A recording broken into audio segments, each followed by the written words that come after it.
There's a golden saying that we use, less is more. When it comes to creative keyboard playing, what does that mean? We're going to use the song, Shout to the Lord, My Jesus, My Saviour. The melody goes like this.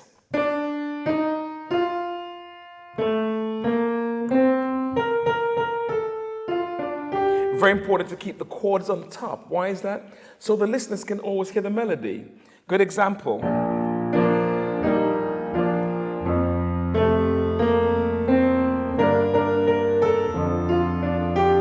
Melody on top. Let's now look at a substitute chord. Notice an A flat over G flat, then resolve it to the F. Straight after that, back to the normal chords. B flat,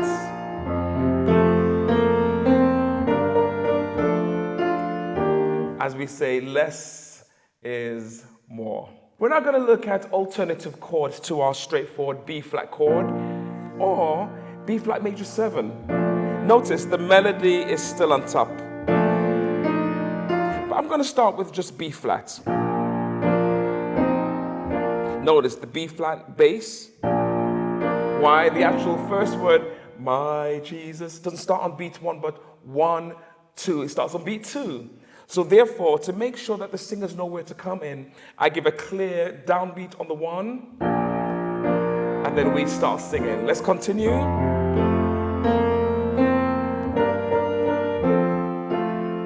Little technique here, I'm playing 6ths. I've got a harmony, but notice the melody is still intact. Let's continue.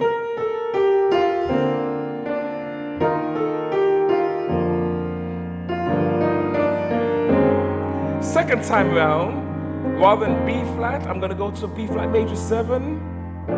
It's quite nice. But notice melody is still intact. B flat major 7.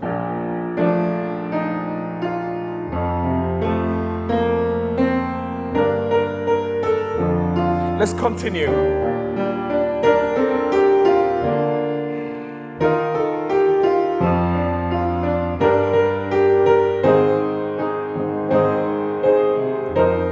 And now the chorus. I've got a choice here. Let's talk about dynamics. I can start the first chorus up here, the higher region of the keyboard. That leaves space to hear the voices. Oftentimes in worship, the band can be so full on, drums, bass, keyboards, guitar, that we don't seem to leave enough space for the voices. So every musician plays their role in controlling the dynamics. Dynamics is a lot more than just volume. It's how we play our instrument. So I could play like this for the first chord. That's quite big. Let's try this approach instead. Notice my discipline, melody is still intact. You'll find whenever I play in a worship setting, I always try and maintain the melody in the equation. The most important part of an arrangement is the melody in any case. First chorus.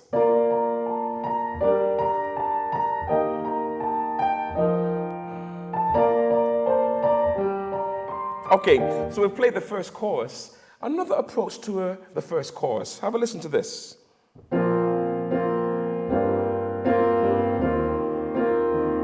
It's what you call a pulse.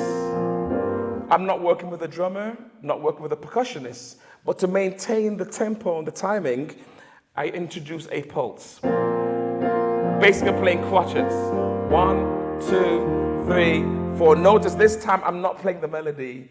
I'm leaving a lot of space for the singers or even an instrument to play the melody. All right, let's go on to verse 2, or second time through, Shout to the Lord.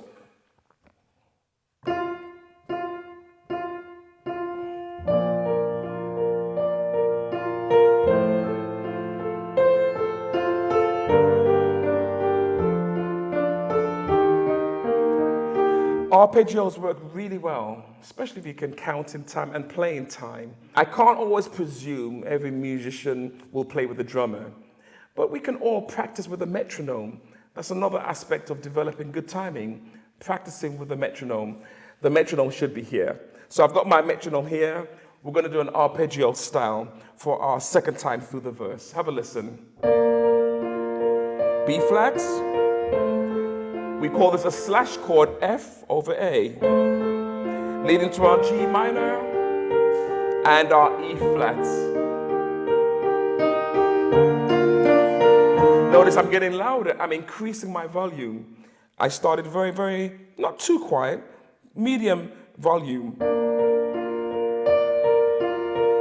But as we develop, I play a little stronger.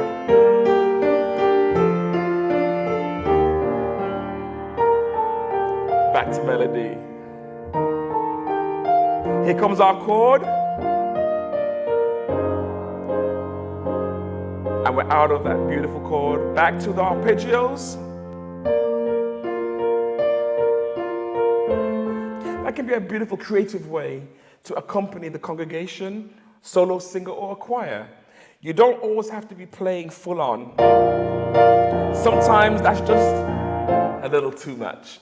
I like the word sensitivity, being sensitive to what's happening in the room. A large congregation maybe can play stronger. A smaller congregation, we need to alter our approach in terms of dynamics. All right, we're going to look at key change, a beautiful aspect in worship. That's providing we can play in different keys. So maybe let's go back a little bit. Let's talk about playing in different keys. The song's in B flat. We've got a golden rule, which I learned from my musical mentor, Graham Kendrick. Don't allow the melody to go above a D. Now, in this case, we're here. My Jesus, my Saviour. There's a B flat, that's the verse. But on the chorus, shout to the Lord, all the earth, let us sing. Here comes our D. If you go above that D, it's too high for the average singer. So always check all your songs to make sure you're not going above that D. But let's look at key change. I love teaching on how to play in different keys. Hitting that transpose button is not allowed by any of my students. So how do we learn to play in different keys? Here's a very simple way. I'm going to go down to the key of G.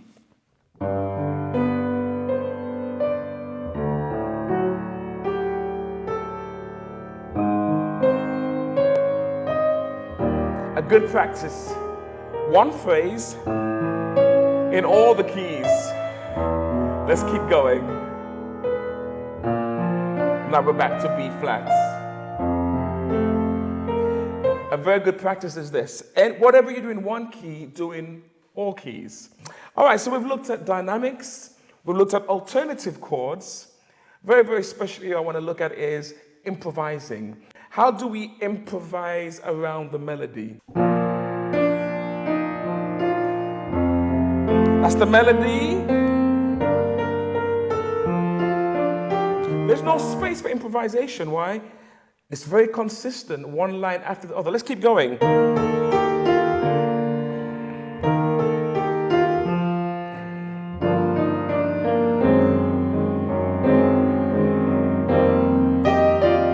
Right there. You've got a whole bar, 1, 2, 3, 4. So you've got a bar to fit in a bit of improvisation. There's several different ideas. Let's try a few.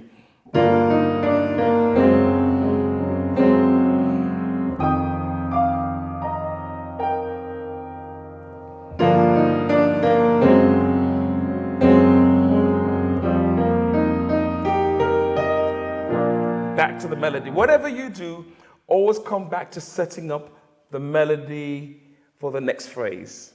Let's keep going.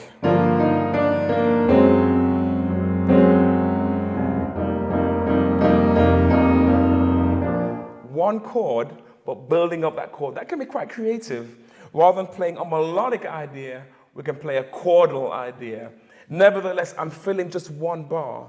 If you go over that one bar, the danger is we've gone into the space where the melody starts again. So,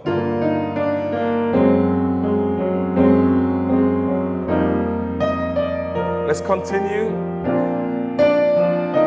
Melody.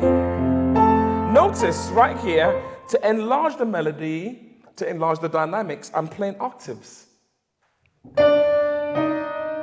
Much bigger sound then.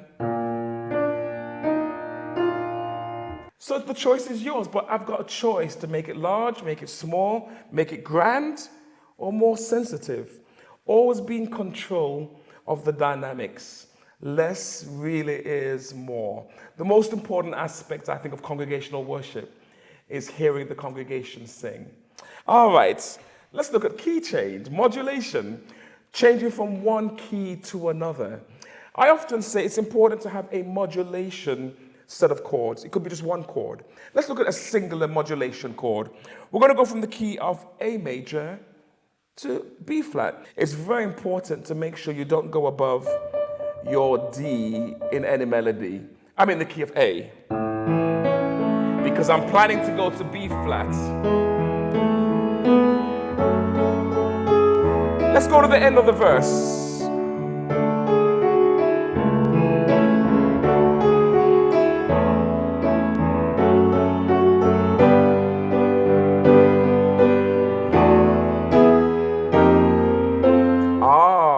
I use two modulation chords. Let's try one. There we go.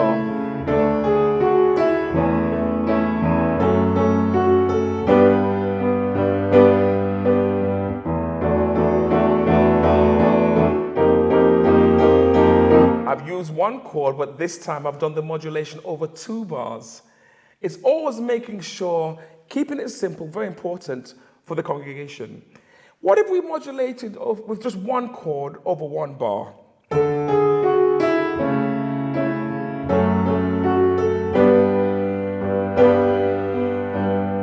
It's quite difficult, isn't it? Why? We need to prepare the congregation for the next key. That is the reason why more than likely I wouldn't do a modulation just over 1 bar, or I'll do 2 chords, but the 2 chords over 1 bar, i.e.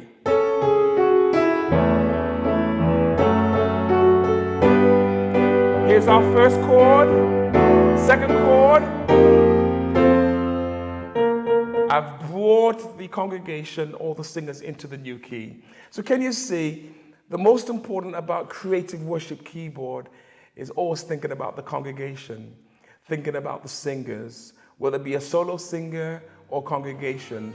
They must feel comfortable that you are supporting the voice.